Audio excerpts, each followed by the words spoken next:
What's the NIL world for you, Coach Kyle Whittingham?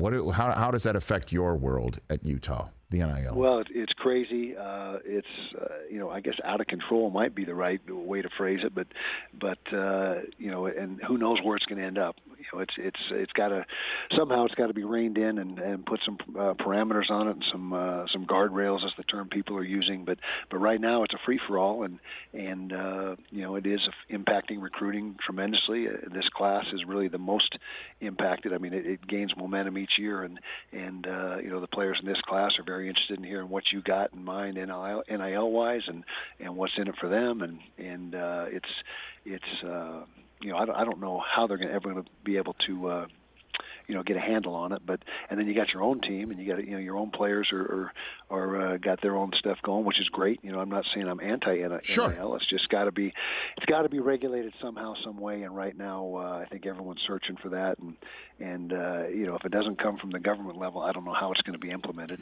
And I don't know if the government's interested in jumping into that or not. Who knows? But right now, it's pretty chaotic right now. So, have you had kids that in recruiting say to you, hey, I've gotten this deal from somewhere else. If you match it, I'm coming to Utah. If not, I love you, but I'm not coming. Has that happened to you?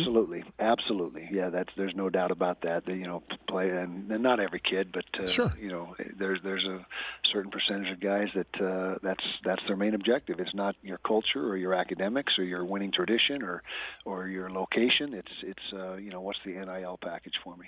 So when that kid leaves the room or you leave their house or the Zoom or whatever it is, what do you say to your coaches when that kid leaves the room? Yeah, well, we gotta somehow we gotta stay in the game and stay competitive. Now there's limitations on us on what we can and can't say, so we can't delve right into it our own selves. But it is a challenge. I'll just leave it at that it's a challenge, and we're working through it and trying to navigate through it. Well, because just to tie it all together in a way from the beginning of our conversation, Utah coach Kyle Whittingham here on the Rich Eisen Show, is you mentioned how you think this is going to super leagues or super conferences or however. Maybe this might be an impetus for that, because if you have a smaller group of programs, you can come up with those guardrails that you can get a better consensus if the world that you're living in is smaller. Would you agree with that? Agree 100% with that. I agree 100%, and that would be a way to rein things in a little bit and get some control of it.